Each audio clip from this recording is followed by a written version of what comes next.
Ano naman pinagsasabi nito, kalahagahan ng halalan. Mahalaga talaga pero hindi ka kasali. Ha? Hindi ka pwedeng sumali dahil wala ka namang ibibigay na maambag sa bayan. Desisyon, magkakaroon kami ng pagkakaisa kung ano ang hakbangin ng aming gagawin. Opo, 'di ba kung ang House of Representatives ay kinakatawan po ang damdamin sa loobin ng kanila pong mga nire-represent sa sa mababang kapulungan, gaya po ng mga party list, lalo na yung mga district representative. Yan. Pero Submission of a final report. Kasi ang mga tao, they're agitated, they're frustrated. Galit na galit ang mga tao, ninakaw. Nilang ninakaw, nilimas ang kaba ng bayan. Yun. So ang purpose namin dito, one, siguro to encourage naman the Blue Ribbon Committee.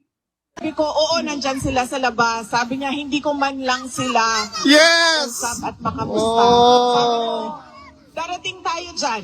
Yes. Pero sabi ko, ibigay mo muna ngayon sa akin ang mensahe mo para sa kanila. So sinabi niya, unang-una, relax lang. Yes. Relax pa kami nito. May hangganan ang lahat. There is a day of reckoning. Yeah! Yes. Magandang hapon muli sa ating mga kasama. Nandito na naman si Kuya Goods nagbabalik. At syempre, kung di ka pa nakasubscribe sa ating channel, pasubscribe na lang po at hit mo na rin yung bell para lagi kang updated sa ating mga video. Nakakabanas, ano? Ang sipag-sipag natin mag-upload. Bakit hindi nila rekomenda? Oo, doon tayo nabubuwisit eh. Oo. Ginagalingan mo na, boss, ano ba yung ginagawa mo sa amin? Parang pinipili mo na lang ata kung sino yung papakitaan mo. Parang mali naman ata. Diba? Hindi ho kami nakikipaglaro, ha? Hindi ho kami nakikipaglaro sa inyo. Oo, sinisipagan namin para mas maganda ang bibigay naming impormasyon sa aming mga kababayan. Kasi tinatanong ho ako ng mga subscriber ko kung nag-upload ba ako. Ano sasagot ko araw-araw naman ako nag-upload, boss. Huwag naman ganun. Ipakita nyo naman kung ano yung dapat ipakita. Mukhang, mukhang kasama na ata kayo sa kanila. Huwag ganun, Meron bang ganon? Wag. Masama ayun. Baka mamaya isa na rin kayo sa mga meron kayong alagad dyan na tao nila, Yung mga nagche-check dyan, Wag naman ganon. Be fair, Be fair. Kami ho ay nagbibigay na maayos na impormasyon sa aming kababayan, sa mga solid Duterte supporters. Bakit hindi nyo pinapakita? Wag naman ganon, Simulan natin na ito si Aso. Kumakana na naman eh.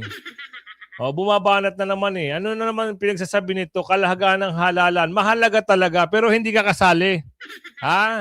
Hindi ka pwedeng sumali dahil wala ka namang ibibigay na maambag sa bayan. Diba? Nakaka-high blood ka. Kagabi pa ako na-high blood sa'yo. Ano pa yung mga balita ngayon? Diba? Tuwan-tuwa ka sa pagbibira mo kay Bibi Sara. Kami, asar na asar kami sa pagmumukha mo. At itong may planong tumakbo. Saan? Mataas na posisyon. Aba, sino? Si The Hire daw. Ay may planong tumakbo sa mataas na posisyon. Kamara, pwedeng ireklamo kung hindi iti-take up lahat na impeachment complaint. Tama. Blue Ribbon Probe must be directed by evidence. Alamin natin yan. At saldi ko iaharap sa testigo ng mga naghain ng third impeachment. Sino ba yung naghain ng third impeachment? Iaharap yan pagdating ng araw. Maniwala kayo sa akin. Pasok na nga natin to. Sabi, while we are actively engaging on the day-to-day issues, but we should not lose sight of the 2028 elections kasi napaka-critical ng 2028 elections para sa ating bansa. Pagka mali ang pagkapili ulit ng mga kababayan natin dito, baka hindi na tayo hindi na tayo tumagal as a democracy. Specifically, pagka nakabalik ang mga Duterte sa... Bakit sobrang takot mo? Bira ka ng bira tapos nangangamba ka. Diba? Ang tigas kasi ng mukha mo, ang hirap sa'yo. 2016 ka pa, 2016 ka pa bumibira, tapos takot na takot ka pala sa 2028. Diba? Ang galing mo rin ano. Galing mo magpaliwanag pero oo, meron ka palang kinatatakutan. Takot ka kay BP Sara, ganon. Galingan mo kasi. sa poder. Kasi dito nga Sa pinapakita poder namin ka. sa mga fina-file naming kaso kung paano sila magnakaw ng pondo ng gobyerno. Yan ang sinasabi ko sa'yo, bintang ka ng bintang. Bakit hindi mo silipin yung amo mo? Bilyon-trilyon ang ninanakaw, tahimik ka. Nakikinabang ka kasi buwisit ka. Pati kami inaasar mo. Diba? Galing mo, no?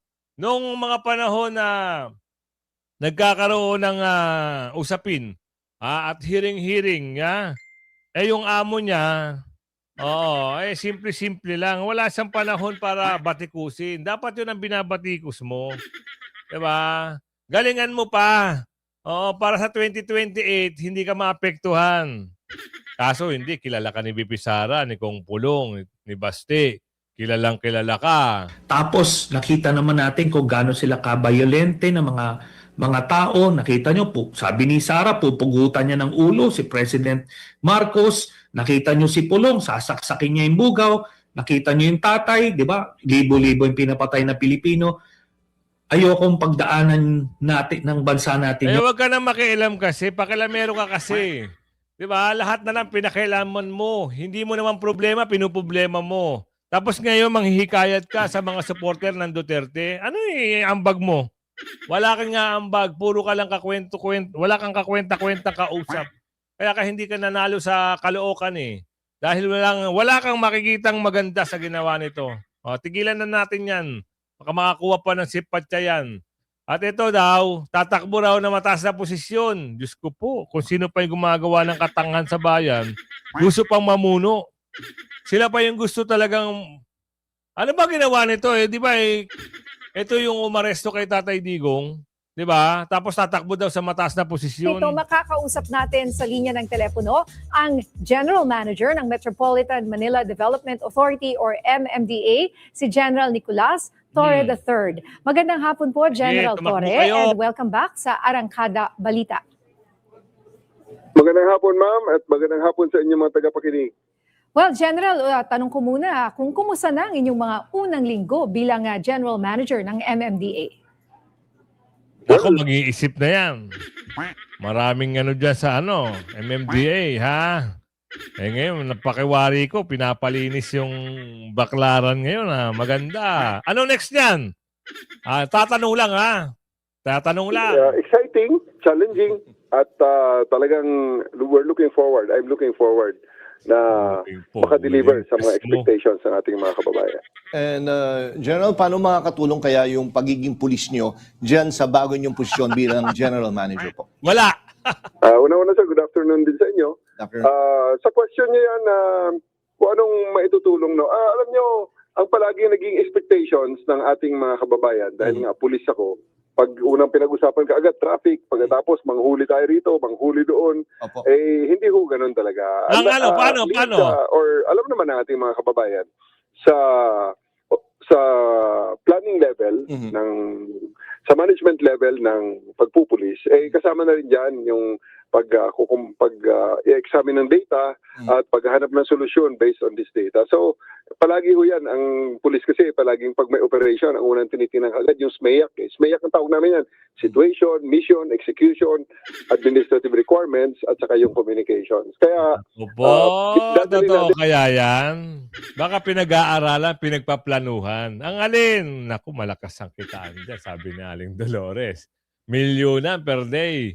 Kaya medyo papakilala ng konti, sunod tahimik na.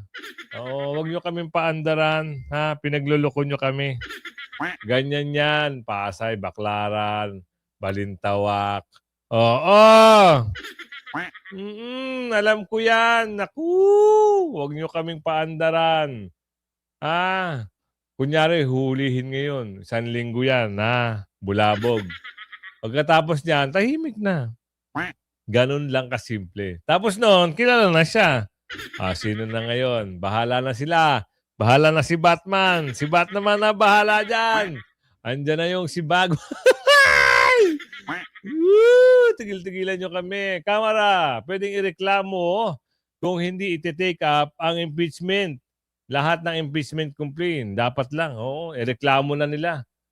Para magkaalaman na. 'Di ba? Sino ang totoo sa totoo? Yung isa lang na impeachment complaint ang umusad at didesisyonan ng plenaryo, pwedeng ireklamo ang buong Kamara. Pwedeng ireklamo. That is grave abuse of discretion. Na if you recall, Admar, dun sa kaso ni Vice President, may mga nauna eh. Pagkatapos ginawa nila, tinake up yung panghuli. At sabi ng Supreme Court, yung tatlo nga nauna eh. Pwedeng pagsama-samahin yung pag-usapan yun at i-consolidate at bigyan ng chance si Vice President Sara Duterte tungkol dito. Pero hindi nga ginawa. Kaya sabi niya, balik yan. Tapos sinabi rin niya, hindi na pwede to yung pipirma kayo ng 1/3. Hindi nyo naintindihan. Hindi lang pwede pirma kayo dahil politika to, kalaban natin pirma. Hindi. All these things have to, meron siyang procedure at kinikilala yung essence ng isang impeachment case. That may naniniwala ka dun sa kaso, naniniwala ka dun sa proseso, at alam mo yung kaso na isinasampa mo. Yan, dapat ganun. Ano na ang latest, sir? Yes, MJ. Katulad ng sinabi mo, siyempre mag-uusap pa rin kami kung ano yung mga bagay na gagawin namin tungkol dito sa ginawa na hindi pagtanggap ng Office of the Secretary General ng House of Representatives. Alam mo, MJ, siyempre may kanya-kanyang opinion kasi. In particular, ako personal, sinabi ko na nga, ba't pa ako hahabol sa Lunes? Ayaw na nga nilang tanggapin. Legal naman yan, constitutional, no? Nasa House Rules na ministerial ang pagtanggap dapat ng Kongreso. Dapat ganun. Kaya nung sinasabi siyempre, yung mga ilang kasama, may kanya-kanyang opinion. Sabi na, hindi, mag-apply pa rin. In fact, ang Makabayan Group, I understand, mag-apply pa rin. Ang sabi ko, okay, naiintindihan ko.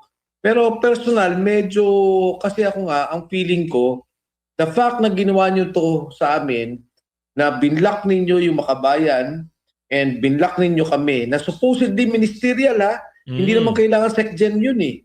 Hindi naman kailangan Deputy SecGen yun, yung opisina lang ang tumanggap ng reklamo at impeachment complaint. At i-refer nila sa Speaker's Office, no? Padala nila, patay sa saligang batas. Parang ang pakiramdam ko, hindi ako masyadong kumbinsido na may mangyayari pagka nag-apply kami sa Lunes. Bakit? Kadahilanan na katulad na sinabi ni Attorney Garcia, inuna na nga nila na-refer na yung unang impeachment case nandun na sa Speaker's Office. Pagdating ng Lunes, ilalagay na nila sa order of business yun. Pag-uusapan sa Committee on Rules, ilalagay na sa Committee on Justice. Yun na yung first referral. So yun lang ang aking pakiramdam. Ayokong sumama dun sa moro-moro. Ayokong sumama sa script nila na hindi sasabihin nila, hindi, ito na yung unang impeachment complaint at nahuli kayo. And to be clear about this, MJ Admar, ang first day ng session based on the Constitution, sinasabi sa Ligang Batas, 10 working session days is only on Monday. Nagkataon lang talaga, nag-file kami before the resumption of the session. So ito, MJ, ang isang bagay na pag-usap, magkakaroon kami desisyon, magkakaroon kami ng pagkakaisa kung ano ang hakbangin ng aming gagawin.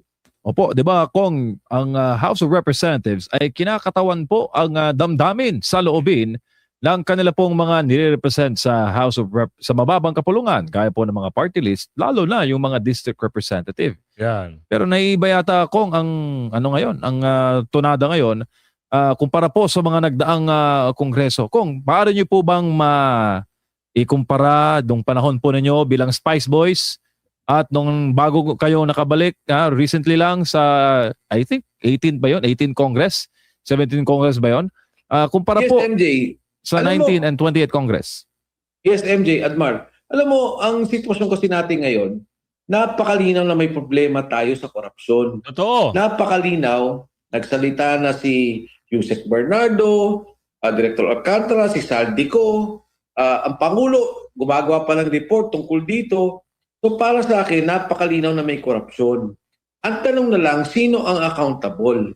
Ang sinasabi namin, ang Pangulo, bilang Pangulo, siya gumawa ng budget, siya nagagawa ng unprogrammed allocation, siya yung gumawa ng maraming bagay. Maging ang pag-aresto sa Pangulong Duterte, nandyan yan doon sa impeachment case namin, maging doon sa importation ng sugar na sinasabi namin, maging doon sa pagtanggal yung diversion ng pondo. Pagmula sa pangunahing proyekto katulad ng Metro Manila Subway, yung Guimaras Road, yung North and South Rail. Lahat ng to, sinasabi namin, may involvement ang Pangulo. Ang punto lang, ang Kongreso o ang isang kongresista, kailangan niyang i-endorse. Nasabihin niya, ito ay nakikita kong kaso na kailangan panagutan ng presidente. Maaari din, ang iba sabihin, o sige, binibigyan ko ng pagkakataon ng Pangulo sa isang formal na proseso, katulad ng impeachment, na sumagot tungkol dito. So, kung ang tanong mo, MJ, ano yung mga pagbabago, naintindihan ko na maaaring ang ilang kongresista nag-iipit, may mga, siguro, may mga pagkakataon na tinitingnan nila yung mga bagay-bagay, paano ba to? Pero ang importante rito, hindi naman to para sa isang distrito lamang eh. Ang mali sa kanila, ha? Masyado sila sumasamba doon sa pera na alam niyo yung kumita sila ng 150, 777. Masyado nila yun. Oo, kaya ayaw niya lang tumigil. Ngayon, di ba nabanggit nga ni Bibi Sara na baka gamitin na naman itong pondo para sa pamumulitika. Hindi malabo. Di ba?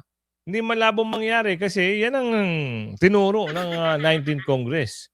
Oo, siwalat niyan, 'di ba? Siniwalat niya ni Saldico, siniwalat niya ni Katobi na yan na ginamit para sa pirma. Pagpirma kay BP Sara. Nagpatunay nga, halos nagpatunay. Ngayon, nangangamba sila dahil napakalakas ni BP Sara. Kahit ito si Tonyo, takot na takot. Baka daw manalo at yari sila sa 2028. Natural! Kaya nga, this time for reckoning. Agoy, agoy, agoy.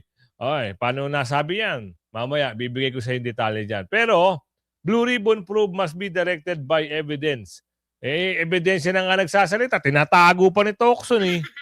Diba? Si Pinky na naglilihis. Kita nyo? Na ano ba yung usapin? Sinabi na kung sino yung bumili ng bahay. Ay wala pa rin. Wala pa rin sa kanila yun. Basta, ilihis ang dapat ilihis. Back and forth at the Senate. That's over the probe on the flood control scandal by the Upper Chamber's Blue Ribbon Committee. We've heard from BRC Chair Senator Ping Lacson. Let's now hear from the other camp, the minority bloc.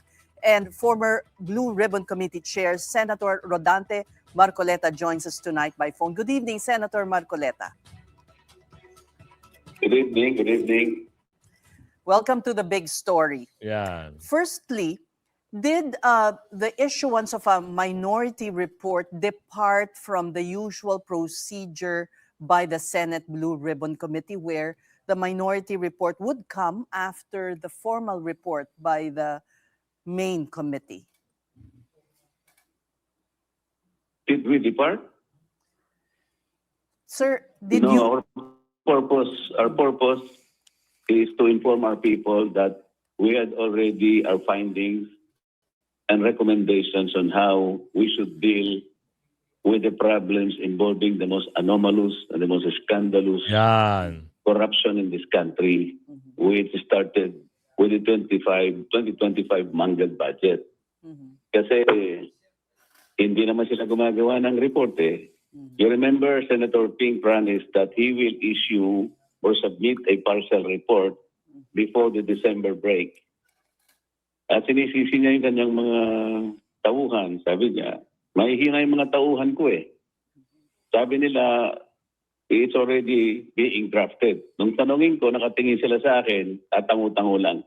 So when can the Filipino people await really the submission of a final report? Kasi ang mga tao, they're agitated. They're frustrated. Galit na galit ang mga tao. Ninakaw. Nilang ninakaw, nilimas ang kaban ng bayan. Eh. Yun. So ang purpose namin dito, one, siguro to encourage naman the Blue Ribbon Committee, mag-submit na kayo kahit partial report lang. Di ba? Para sa tao. So wala silang may report eh. Puro pagtanggi. Di ba? Kahit balibaligtarin nyo. Ilang buwan na yan. Yung the big piece na inaantay. Hanggang ngayon, wala pa rin. Paano? Si cover dito, si cover doon. May pinapasok na na testigo. Wala pa rin. Ang tinuro pa rin si Balulong. Hindi pa rin talaga magawa ng report para ihain na sa nakasuhan na ito si Balulong. Walang mangyayaring big piece ngayon. Walang makukulong na big piece. Puro mga kalaban ang pinakukulong nila. Tingnan natin dito yung kapakanan ng tao, hindi yung sasabihin nila we departed from the rules. Bakit? Masama bang mag-submit ng minority report? In the history of the Senate, karaniwang nagbibigay ng minority report kahit na wala pa yung majority report. Kaya namin ginawa to because hindi namin alam kung kailan sila gagawa ng report. Okay, pero We encourage them to do that. all right. Now, Senator Ping says it belongs in the trash can. Ano naman daw Sa yon? kanya, if it belongs to the trust can, nakalimutan niya siguro, di man lang niya binasa yung report. How can you Yun. even make a judgment like that? Yung 3 hearings ko, nung ako pa ang chairman, kasama yung 3 hearings na kanyang ginawa, pinagsama ko yun eh. So is he ready, or he's prepared to assume and even admit na yung kanyang ginawang 3 hearings, basura din? Malamang. Pati yung kanyang 2 privilege speeches na ginamit kong input doon, basura din yun? Malamang, Senador. Wala namang ganunan. Wala kaming ibang motibo doon kung hindi ang Alam nyo naman, parang basura rin yan si Pinky. Kung saan-saan. Kung saan makikinabang doon. Kaya pag tinapon, parang basura na lang. Wala kang maasahan niya kay Pinky. Kaya Senador Marcoleta, kung pwede lang talaga na maibalik siya sa pagka Blue Ribbon Chairman, bakit hindi? Kaysa naman dito kay Pinky na wala namang just marimar. taong bayan, makakita man lang kung anong nangyari na so far. Hindi namin pinipilit na yun ay kanilang i-adapt. Sinasabi lang namin, tingnan ninyo, baka naman may mapulot kayo dito, baka naman makatulong ito. Because ang ginamit namin, hindi namin sarili opinion. We never use our own opinion, our own perspective, hindi. We utilize the same people. We use their testimonies, individual and collective. So, anong basura doon? Hindi man lang niya binasa. Congressman Marcoleta, noong sa Oy, huli... Senador, Senator, wait. Mukhang pinapababa mo ata si Senador Marcoleta. Marunong ka ba? Senador yan, sorry.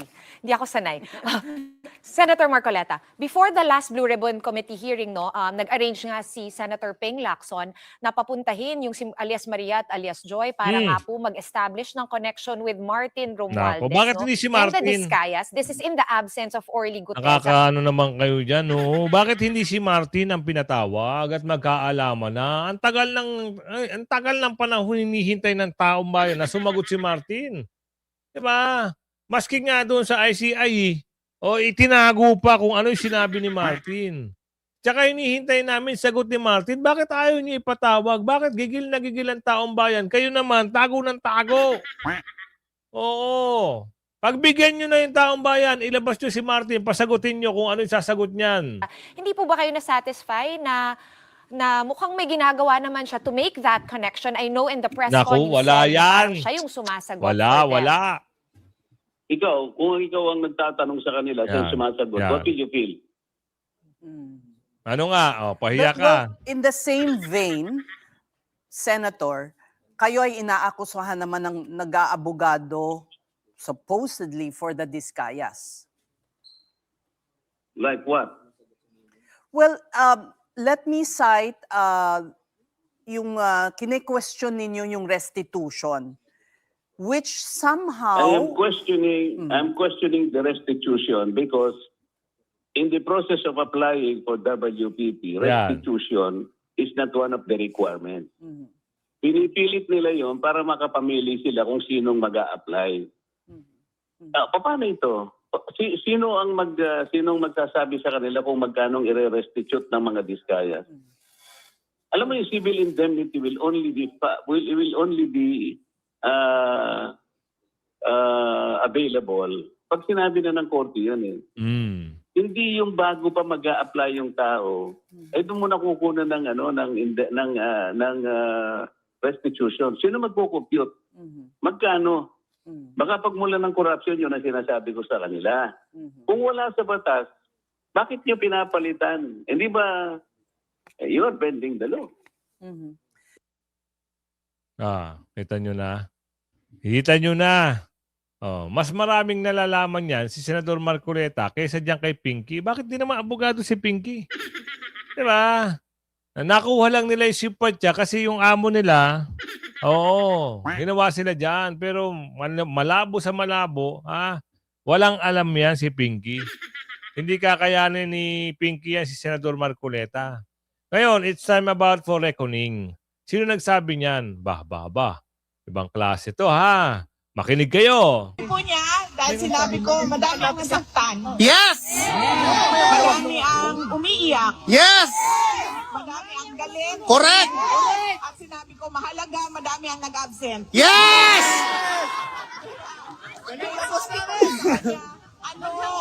Ano ang gusto mo ipaabot sa kanila? Sabi ko, oo, nandyan sila sa labas. Sabi niya, hindi ko man lang sila Yes! usap at makamusta. Sabi ko, darating tayo dyan. Yes! Pero sabi ko, ibigay mo muna ngayon sa akin ang mensahe mo para sa kanila. So sinabi niya, unang-una, relax lang. Yes! Relax pa kami nito. May hangganan ang lahat.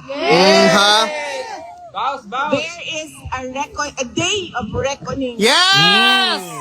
Di ba? So, Kahit ang panahon, umiiyak. para sa inyong lahat.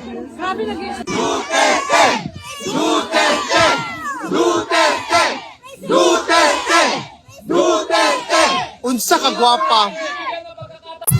Kadyo lang ngayon, nalimot ako sa isang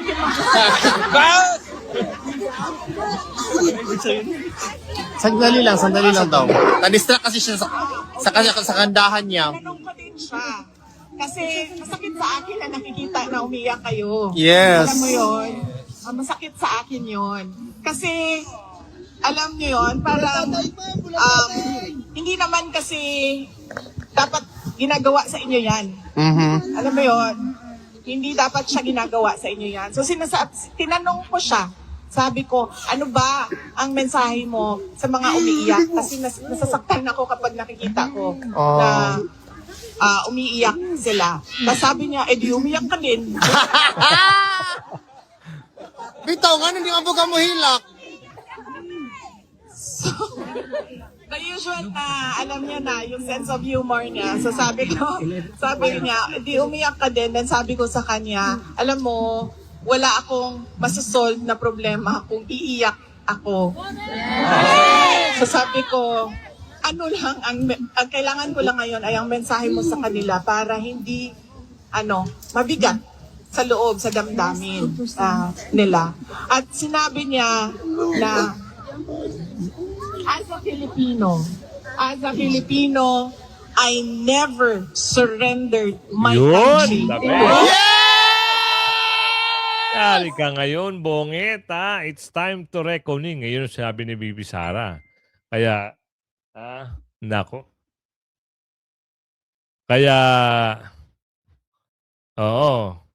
galingan nyo ng husto, ha? Para hindi kayo ma-back to you, pero wala na eh. Ang sumatotal nito, yari na kayo sa pag-upo ni Bibi Sara. We love you, Tay! At sinabi niya, wala kayong masabi na meron akong Pilipino na binigay sa mga dayuhan. Correct!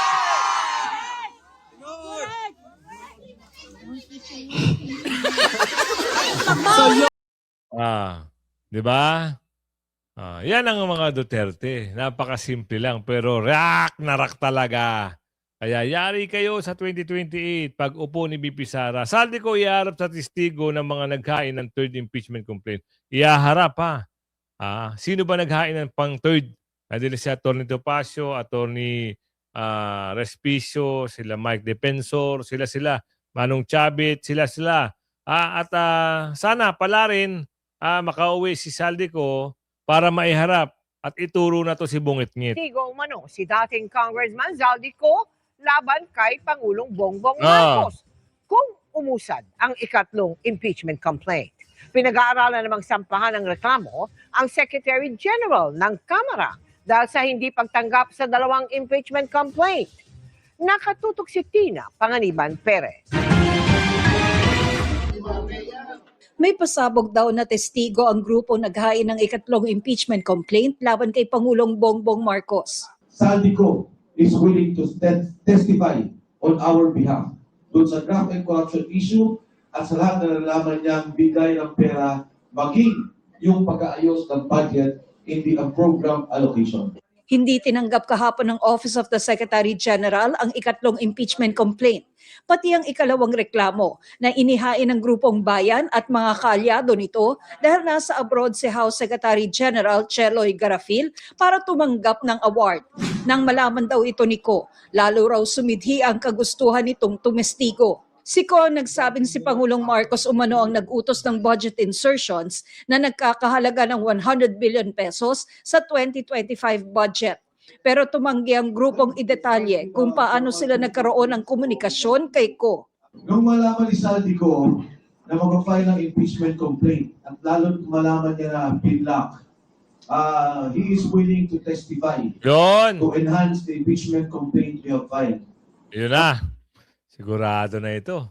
Kung ito ay papalarin, at ituro niya na si Bungit-ngit at si Balulong, lahat ng mga pasimuno na nangyayari ngayong hindi maganda sa bansa, sana katigan din ng Supreme Court, At makulong, disqualify, at ma-impeach, mapatanggal, para gano'n naman makabawi-bawi ang Pilipinas sa lahat ng pandudurobong ginawa nitong mga ewan ko kung tao ba to. Kaya kung umabot sa video natin ito, hanggang sa muli, paki-like and share. At boss naman, paki-recommenda naman, no? Maraming salamat. Hanggang sa muli. Bye-bye.